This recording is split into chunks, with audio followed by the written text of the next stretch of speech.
Bismillahirrahmanirrahim. Assalamualaikum warahmatullahi wabarakatuh. Sahabat Umlah, insya Allah hari ini kita akan kembali lagi ke kajian Ramadan bersama Umlah TV. Di sini saya Ustadz Tatak Satria Praja MPD akan menyampaikan satu tema di bulan Ramadan ini terkait fikih puasa di bulan Ramadan. Insya Allah nanti ada hal-hal penting yang akan kita bahas terkait bagaimana kita melaksanakan puasa di bulan Ramadan ini. Alhamdulillahirabbil alamin, wassalatu wassalamu ala Rasulillahil karim wa ala alihi wa ashabihi wa man tabi'ahum bi ihsanin ila yaumiddin. Amma ba'd. Yaqulu Rabbuna jalla wa ala fil Qur'anil karim, a'udzu billahi minasyaitonir rajim. Ya ayyuhalladzina amanu kutiba alaikumusiyam kama kutiba 'alal ladzina min qablikum la'allakum tattaqun. Al-ayat. Segala syukur hanya milik Allah Subhanahu wa taala atas berbagai nikmat yang mungkin kita dapat rasakan, baik berupa nikmat kesehatan, begitu juga nikmat kesempatan yang kalau Rasulullah SAW selalu berdoa ketika menjelang atau memasuki bulan Ramadan, yaitu ya Allah, semoga Engkau berikan kami kesempatan untuk bertemu di bulan Ramadan. Baik sahabat Umlah TV, insya Allah hari ini saya akan menyampaikan terkait dengan materi fikih puasa di bulan Ramadan. Mungkin banyak sekali terkait dengan hal-hal fikih ini yang kadangkala membingungkan kita semua. Tapi insya Allah di kesempatan ini saya akan menerangkan yang lebih ringkas dan juga mungkin nanti bisa dan mudah untuk dipahami sahabat Umlah seluruhnya.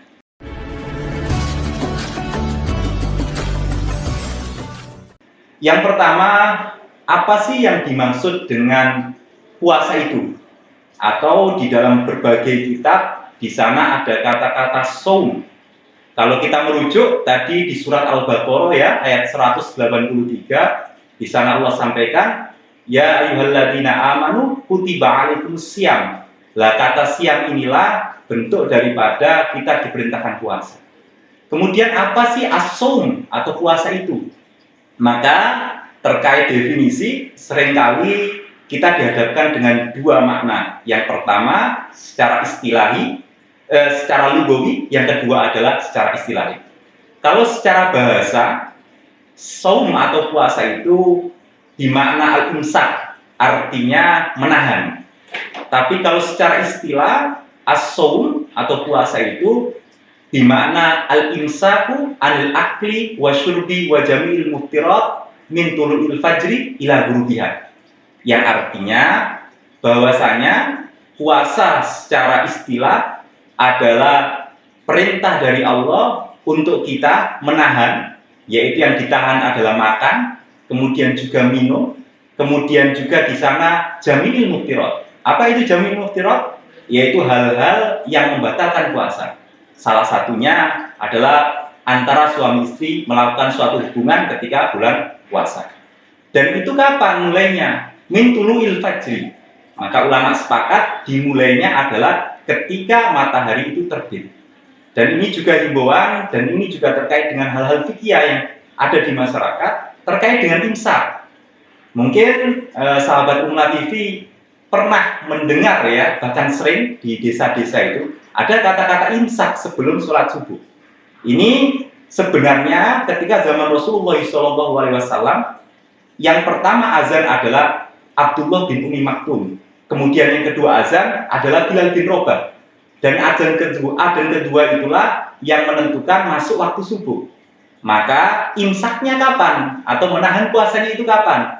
Ternyata ulama seluruhnya sepakat menahan puasanya itu ketika sebelum azan subuh. Karena azan subuh menandakan sudah masuk waktu untuk imsak atau menahan puasa. Jadi kalau ada kata-kata imsak yang kita dengar, itu hanya himbauan saja untuk kita tidak terlalu banyak makan lagi sehingga sebentar lagi akan masuk waktu subuh. Kemudian bukanya kapan waktu bukanya?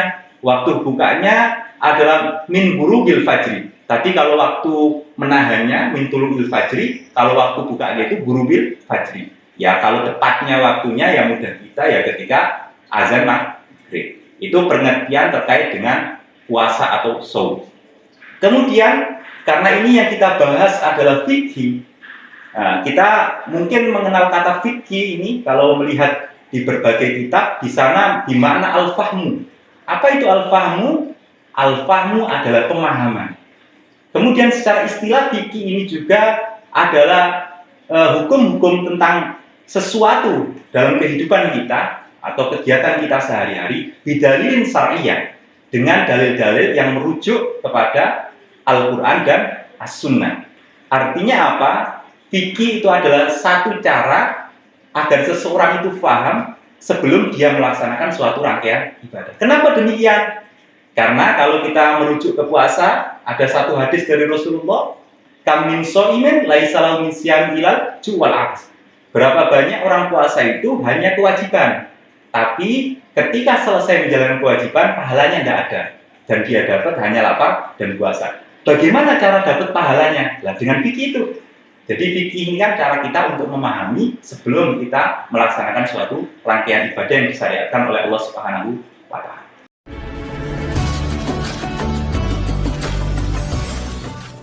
Jadi tidak hanya sekedar nahan lapar, nahan minum, kemudian nahan berhubungan suami istri dari azan subuh kemudian sampai azan maghrib, tidak. Tapi kita harus pahami di sana. Ada rukun-rukunnya. Apa rukun-rukunnya? Yang pertama adalah niat. Nah ini bahaya karena ada perbedaan. Yang membedakan antara puasa wajib seperti Ramadan dan puasa sunnah seperti puasa Senin Kemis, puasa Daud dan lain sebagainya itu adalah niatnya ternyata. Kalau puasa Ramadan itu diniatkan malamnya atau mungkin sebelum dia sahur, artinya didahului dengan niat. Karena ini syarat. Jadi kalau syaratnya tidak terpenuhi ini juga dipertanyakan nanti puasanya. Kemudian yang kedua yaitu menghindari hal-hal yang membatalkan puasa. Apa itu? Ya tadi makan, apalagi minum, apalagi berhubungan suami istri ketika di bulan puasa. Artinya kalau malamnya ya diperbolehkan karena itu ada dalam Al-Quran. Tapi ketika masa-masa puasa atau masa-masa menahan lapar dan haus, maka itu dilarang.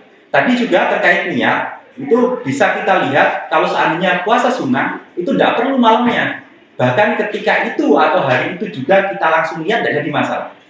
Ada contoh gampangnya, ketika seseorang yang dia mungkin dari jam pagi ya, dari subuh mungkin sampai jam 9 atau 10, kemudian dia dapatkan makanan, karena dia merasa tidak ada makanan, dia niat puasa ketika itu sah.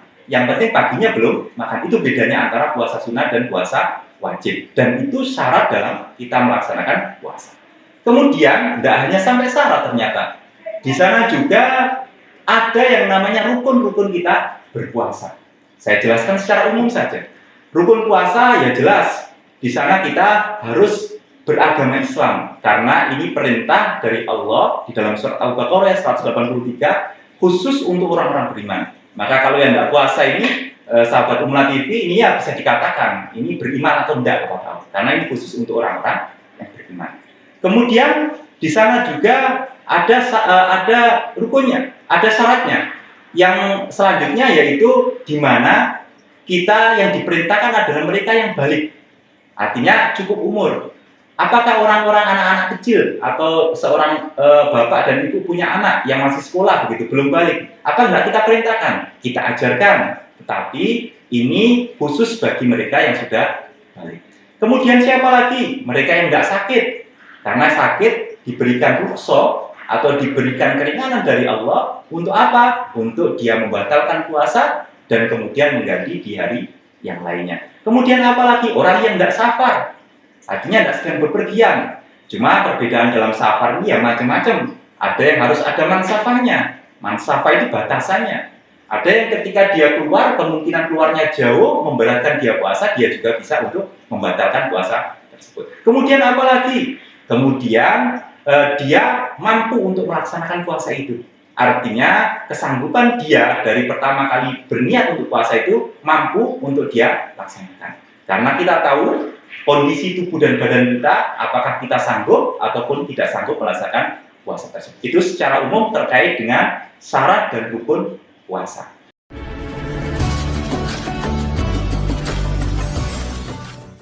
Kalau yang diperintahkan berpuasa ya jelas orang yang beriman, beragama Islam, kemudian dia balik, dia sehat, dia punya kemampuan untuk melaksanakan puasa tersebut, seperti syarat yang awal yang tadi saya jelaskan. Tapi pertanyaannya, siapa sih orang-orang yang sejatinya diberikan Allah keringanan untuk tidak berpuasa? Nah, ini yang harus kita ketahui. Di sana ada 9 kata ulama.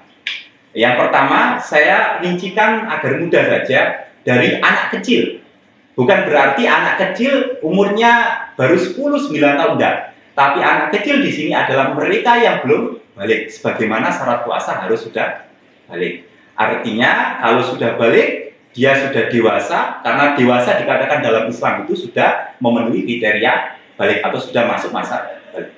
Maka yang harus dia lakukan bagi anak yang belum balik atau kecil, itu tidak perlu berpuasa dan tidak perlu juga untuk mengganti puasanya. Jadi tidak perlu fidyah dan juga tidak perlu qadha. Kemudian yang kedua, siapa lagi? Yaitu orang yang dalam keadaan kurang akal. Kalau mungkin bahasa umum kita orang gila, atau bahasa lain lagi orang dengan gangguan jiwa. Orang dengan gangguan jiwa atau orang gila ini tidak wajib berpuasa. Artinya ketika Ramadan dia bisa makan, dia bisa minum dan lain sebagainya. Cuma ada 2 kriteria yang harus kita ketahui. Kalau gila memang karena dirinya sendiri, artinya tidak disebabkan sesuatu yang melatar belakangi menyebabkan dia gila.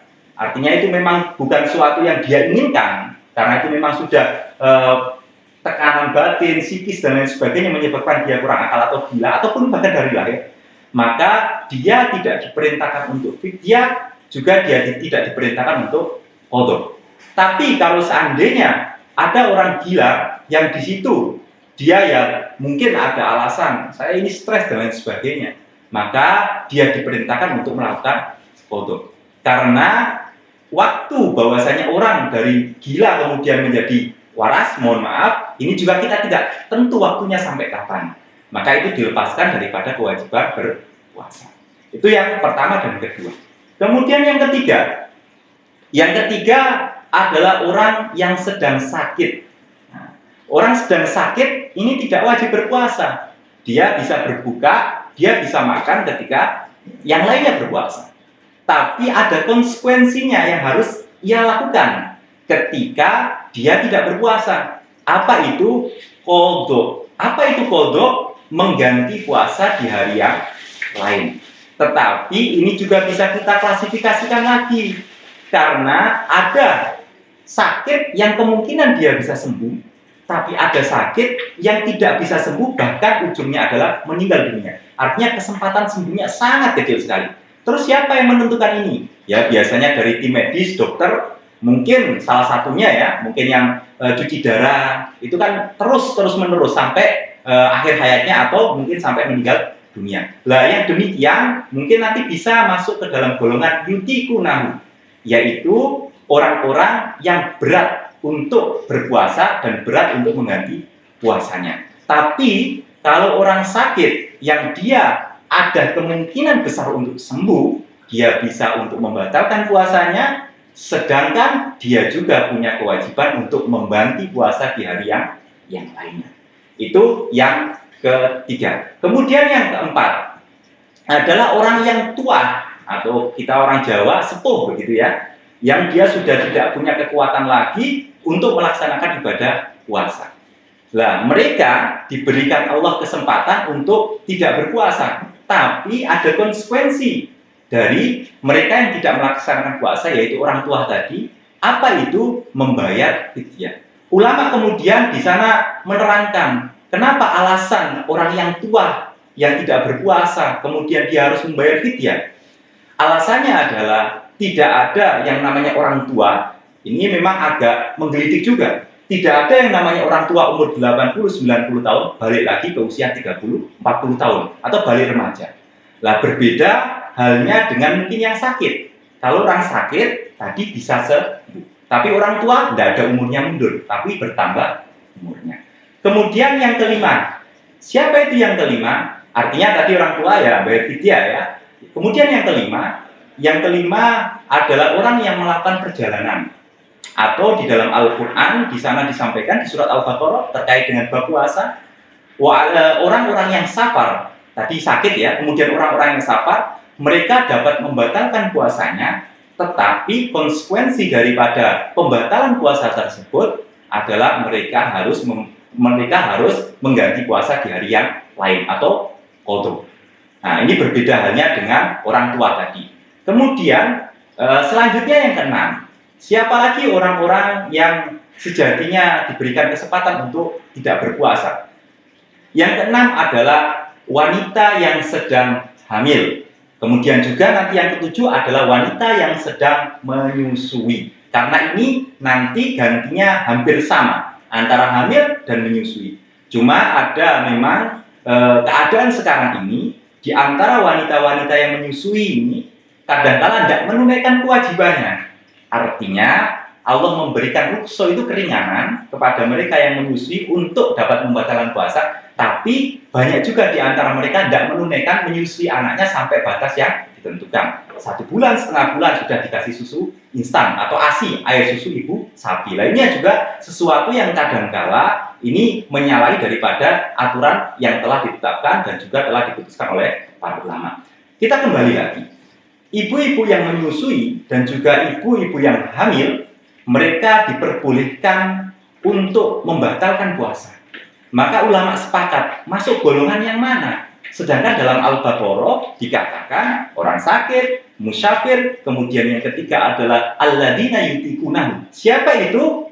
Ya, alladzina yutiqunahu adalah mereka yang tidak mampu menjalankan puasa. Di dalamnya tadi orang tua. Kemudian ternyata ada seorang sahabat, yaitu Ibnu Abbas dan juga Ibnu Umar, atau Abdullah bin Abbas dan Abdullah bin Umar. Ini memasukkan golongan ibu-ibu yang hamil dan ibu-ibu yang menyusui itu masuk ke dalam golongan alladzina yutiqunahu. Berarti ibu hamil dan menyusui yang dia tidak berpuasa termasuk golongan orang-orang yang lemah, artinya tidak mampu. Kemudian apa konsekuensinya? Begitu ya sahabat Umlat TV. Konsekuensinya apa kira-kira? Nah, konsekuensi daripada ibu-ibu yang hamil dan menyusui yang tidak berpuasa, sebagaimana yang diputuskan oleh Tarjih di Muhammadiyah, adalah membayar fidyah. Walaupun umumnya ulama juga sepakat dan ini tidak ada bantahan bahwasanya harus mengqadha puasanya, tetapi ada keringanan. Nah, ini perlu saya jelaskan. Allah Subhanahu wa taala dalam Al-Qur'an itu berfirman, yuridullahu bikumul yusra wala yuridu bikumul usra. Ini mungkin ayat yang sering kita dengar tapi mungkin bingung artinya apa. Artinya adalah Allah itu menghendaki kepada hambanya, kita semua yang sekarang berpuasa ini, kemudahan atau menjalankan ibadah yang lain. Dan Allah tidak menghendaki kepada kita suatu yang susah atau menyusahkan hambanya. Artinya, kalau Allah sudah memberikan kemudahan dengan dua pendapat sahabat Ibnu Umar dan Ibnu Abbas, kenapa kita susah? Saya selalu mengibaratkan itu seperti kita berjalan mungkin dari Umla ini, adik-adik mahasiswa ataupun mungkin para dosen dan sivitas atau seluruhnya, mungkin dari Umla kita perjalanan ke Kota Lamongan. Kemudian kita diberikan fasilitas motor. Jelala kita jalan, kok ternyata motornya tidak kita naiki, malah kita tuntun. Nah, itu kalau kita berpikir secara akal pikiran kita, orang yang cerdas, kira-kira itu orang salah atau benar? Dikasih motor malah dituntun, bukan malah dinaiki. Itulah rukso ketika orang hamil dan menyusui. Allah memberikan rukso kepada mereka sebagaimana ungkapan dua sahabat tadi untuk hanya membayar fidyah saja. Tapi kalaupun ada keraguan di itu, ya silahkan, mungkin juga bisa mengganti itu dengan qadha. Karena ini ranah fikih. Tapi kita tidak perlu untuk menyusahkan diri kita dalam beribadah. Artinya ketetapan yang ada terkait dengan wanita yang hamil dan menyusui, yang penting dia menjalankan kewajiban, khususnya bagi ibu-ibu yang menyusui, itu dia bisa membayar fidyah. Nah, terkait dengan fidyah, berapa sih besarannya? Ketika mungkin bertanya, Ustaz, saya ini sedang hamil, kemarin ketika Ramadan kemarin, ini mau masuk Ramadan lagi atau pertengahan 1,5 tahun mau Ramadan lagi, artinya setelah Ramadan. Kemudian saya ini mau bayar fidyah karena diperbolehkan. Nah, Artinya ada kebolehan untuk fidyah, tidak harus mengganti puasa dengan qadha tadi. Kemudian apa yang harus dilakukan? Bagaimana caranya? Berapa besarannya? Dan lain sebagainya. Nah, ini kan pertanyaan kita. Kita sering mendengar kata mud, kata sok, dan lain sebagainya. Itu besaran dan ukurannya. Ulama sepakat, dan ini juga dari putusan Tarjih Muhammadiyah, bahwasanya wanita yang hamil menyusui, dia bisa menggantinya dengan membayar fidyah.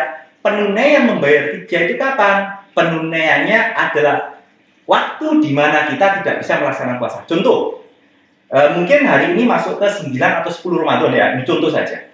9 atau 10 Ramadan. Berarti kalau kita bayar fidyah sekarang karena kita ibu-ibu sedang hamil atau menyusui, berarti dia bayar sekitar 9 atau 10 hari yang dia tinggalkan. Nanti besarannya akan saya kasih tahu.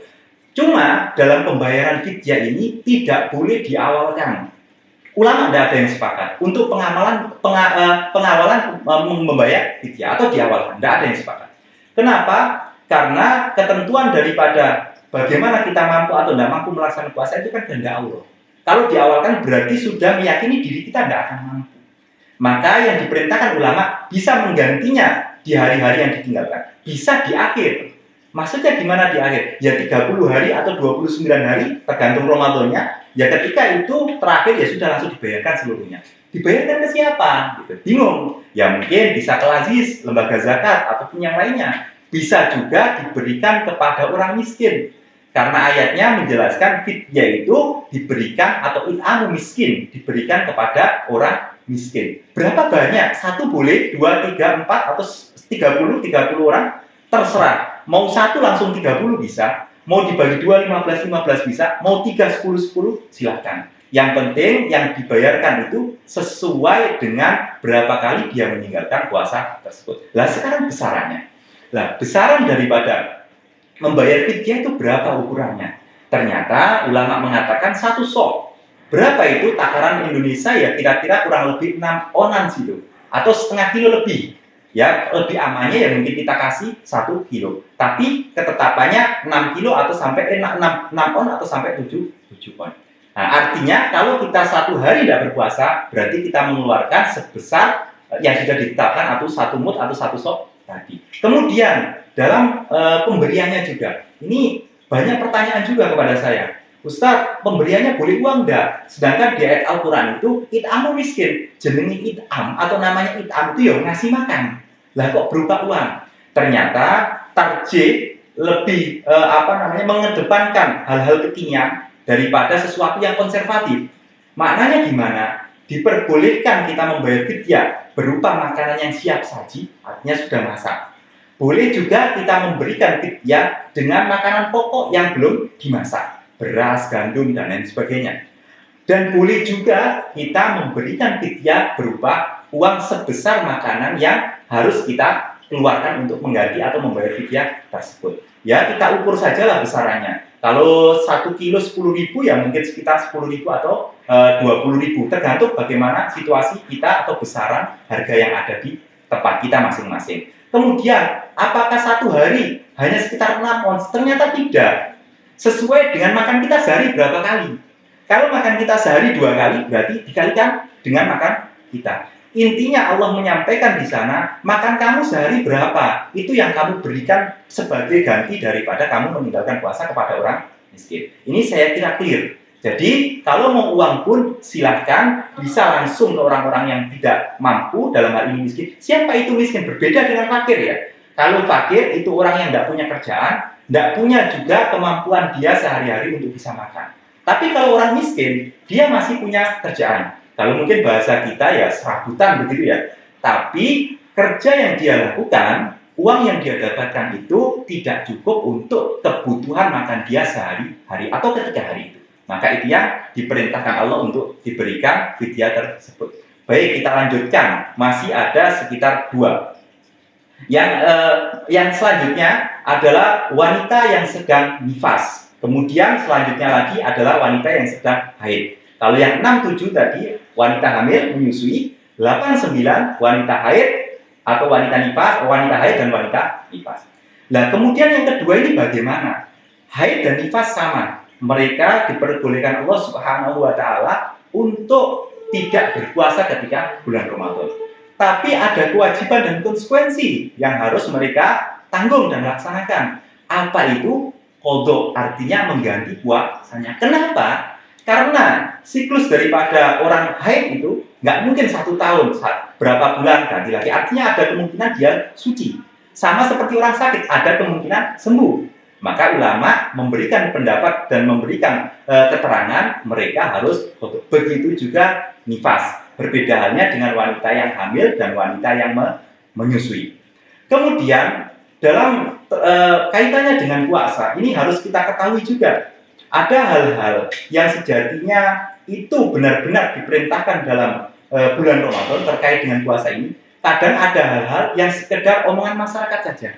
Sebagai contoh, ketika kita sholat tarawih saja, ini terkait dengan puasa juga, karena hakikatnya tarawih itu bukan ketika orang yang tidak tarawih kemudian dia tidak berpuasa, tidak. Bukan syarat sahnya puasa, tidak masuk syarat sahnya puasa tarawih. Kenapa? Karena orang yang tidak tarawih pun besok wajib untuk berpuasa. Jadi kalau ada teman-teman sahabat Umlah, sahabat TV, Umlah TV, kalau seandainya ada orang-orang yang berpendapat kenapa tidak puasa? Karena saya tidak tarawih, salah, wajib puasanya. Karena tarawihnya sunnah muakkad. Ada satu kesempatan Rasulullah ketika itu di awal-awal Ramadan beliau melaksanakan sholat di masjid setelah sholat Isya. Karena hakikatnya tarawih ini adalah sholat malam.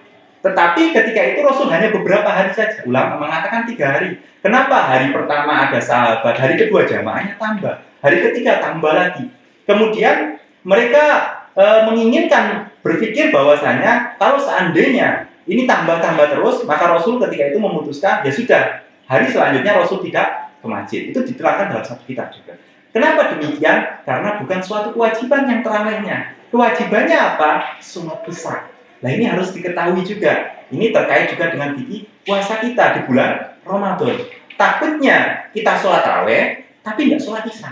Ini bahaya. Sholat Isya itu wajib, puasa wajib, tarawihnya sunnah. Apa hukum sunnah? Kalau dikerjakan dapat pahala, kalau ditinggalkan pun tidak jadi masalah. Artinya tidak dapat apa-apa. Dan itu yang harus kita pahami dari hal-hal terkait dengan puasa. Dan puasa sendiri ada hal-hal yang membatalkannya, tapi ada hal-hal juga yang disunahkannya.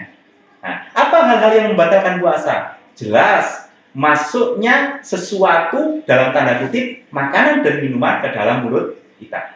Loh, saya ini Ustaz wudhu, kemudian saya kumur-kumur, itu kan air sama seperti minuman. Itu bagaimana Ustaz hukumnya? Ini terkait fikih.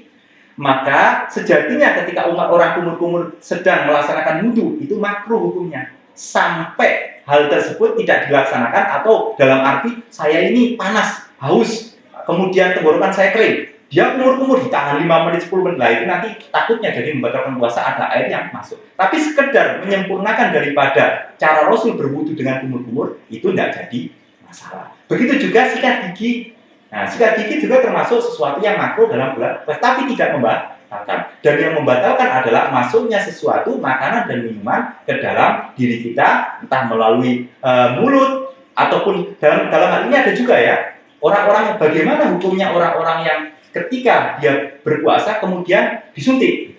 Nah sekarang MUI mengeluarkan satu fatwa, karena ini ada vaksin booster begitu ya. Ini sangat penting sekali, karena ini ada orang yang tidak mau vaksin ketika bulan puasa, sedangkan dia belum vaksin, membahayakan dirinya. Akhirnya alasannya tidak boleh masuk cairan. Kalau tadi makan minum jelas sengaja, kecuali kalau tidak sengaja tidak jadi masalah. Itu kata ulama rezeki gitu, jadi rezeki. Cuma teman-teman sahabat Umlah TV, kalau ada yang mungkin lupa, jangan diingatkan ketika makannya, nanti setelah minum baru diingatkan, kasihan. Nanti sudah makan belum minum, nah ini bahaya. Nah, hal-hal demikian yang terkait dengan vaksin, tadi vaksin yang sekarang dilakukan ketika bulan puasa ada di puskesmas, di masjid dan lain sebagainya. MUI menyatakan bahwasanya itu diperbolehkan dan itu tidak membatalkan puasa. Kenapa? Karena corona sendiri yang mungkin masih ada di sekitar kita, yang dulu luar biasa dahsyatnya, itu lebih membahayakan daripada kita menghindari atau dalam arti memberikan vaksin ketika bulan puasa. Artinya keadaan-keadaan yang demikian itu tidak membatalkan puasa. Tapi kalau seandainya diberikan suntikan tapi vitamin, nah ini jelas membatalkan. Tapi kalau diberikan suntikan karena dia sakit, lah orang sakit juga bisa untuk membatalkan puasa, tidak ada masalah. Jadi ada hal-hal tertentu orang yang Ketika itu tidak membatalkan puasa. Kemudian juga hubungan suami istri ini yang membatalkan. Tidak boleh ya bolong hubungan suami istri dan lain sebagainya. Artinya hal-hal itu sudah jelas tadi di makna puasa. Makan minum, hubungan suami istri. Kemudian ada yang bertanya, Ustaz, saya ini bulan puasa, kan bawaannya emosi, soalnya lapar saya ini.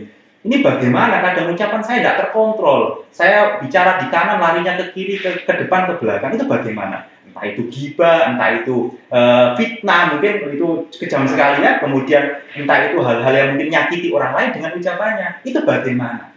Hal tersebut tidak membatalkan puasa, tapi hal tersebut menghilangkan pahala puasa. Ini yang harus kita ketahui. Jadi kalau sampean ada perkumpulan jamaah ghibah gitu, kemudian di situ merasa saya di sini sudah melaksanakan sesuatu yang dilarang, entah itu fitnah dan lain sebagainya, tidak perlu membatalkan puasa, karena itu tidak membatalkan puasa, tapi sampai kehilangan dari pahala puasa itu sendiri. Maka itu harus dimengerti. Begitu juga saya tadi sampaikan, terawih yang nggak terawih bukan orang itu kemudian tidak bisa puasa, tetap wajib puasanya, terawihnya sunnah. Nah, hal-hal demikian perlu kita ketahui di masyarakat luas, khususnya sahabat Unla TV, agar apa?